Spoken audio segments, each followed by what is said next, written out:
Assalamualaikum warahmatullahi wabarakatuh. Perkenalkan, nama saya Muhammad Aminullah. Saya dari Fakultas Ekonomi dan Bisnis, Program Studi S1 Manajemen, Universitas Muhammadiyah Surabaya. Pada video kali ini saya akan memenuhi mata kuliah manajemen strategik untuk ujian akhir semester, di mana ada beberapa brand yang dipilih, yaitu ada Coffee Toffee, terus ada Eiger dan ada JNE. Dimana di sini saya memilih JNE, terus dia menggunakan konsep integrasi vertikal, dimana konsep strategi pengembangan korporasi yang saya ajukan ini adalah integrasi vertikal ya. Di integrasi vertikal ini yaitu sebuah keadaan di mana seluruh tahap dalam rantai supply yang dimiliki oleh sebuah perusahaan, yaitu integrasi ini dibedakan dengan integrasi horizontal, di mana sebuah perusahaan itu akan mengintegrasikan ya sebuah produksi beberapa produk yang masih dalam satu tahap dalam rantai supply-nya. Terus di integrasi vertikal ini dapat menjadi strategi bisnis yang sangat baik, tetapi sangat sulit untuk diimplementasikan ya. Dan jika gagal mengimplementasikannya akan sangat mahal untuk memperbaikinya nanti.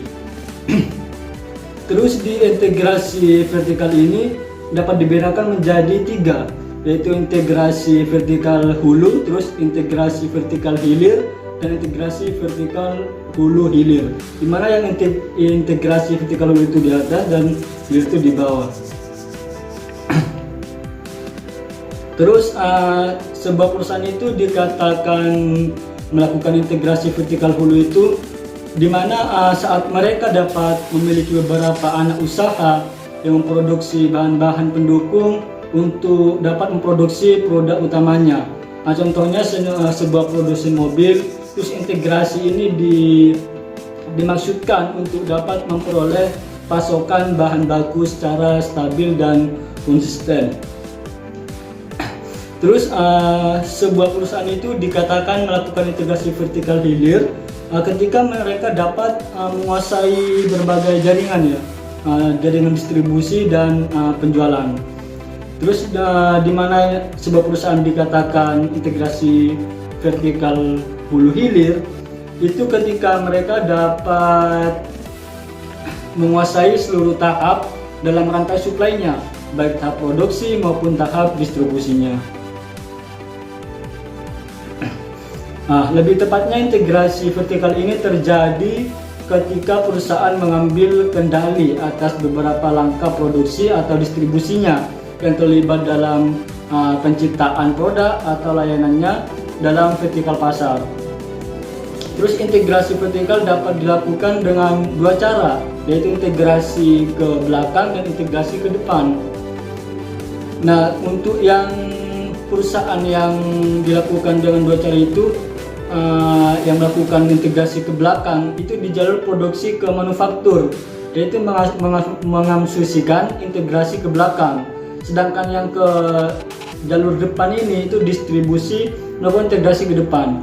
Jadi menurut saya JNE ini melakukan integrasi vertikal hulu hilir karena mereka telah baik dalam tahap produksi ataupun tahap distribusinya, sehingga hanya memerlukan ekspansi saja ya.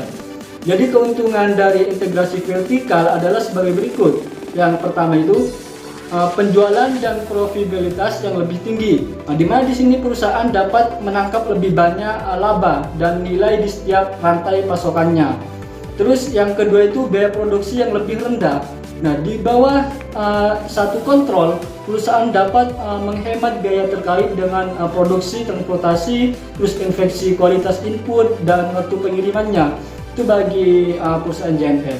Terus yang ketiga itu mengurangi ketergantungan terhadap pihak eksternalnya. Nah, itu penting ketika pihak eksternal mengalami kesulitan keuangan atau kegagalan bisnis.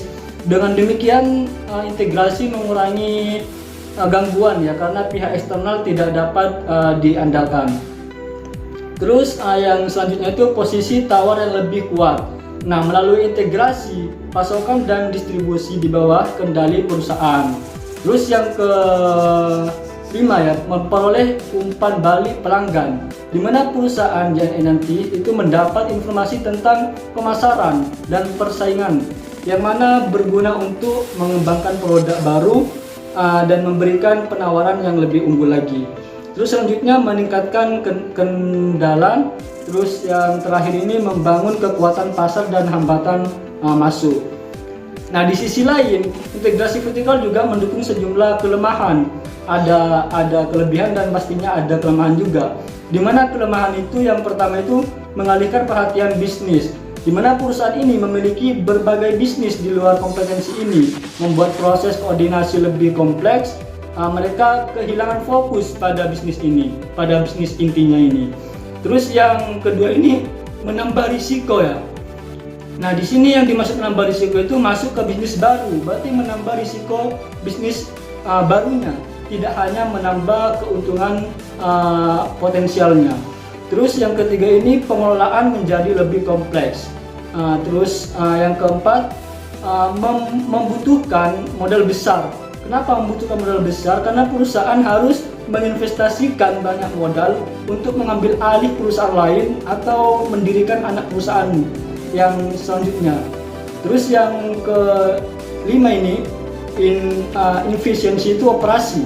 Itu yang dimaksud efisiensi operasi ini membeli input dari pemasok mungkin lebih murah dan efisien karena lebih fokus gitu.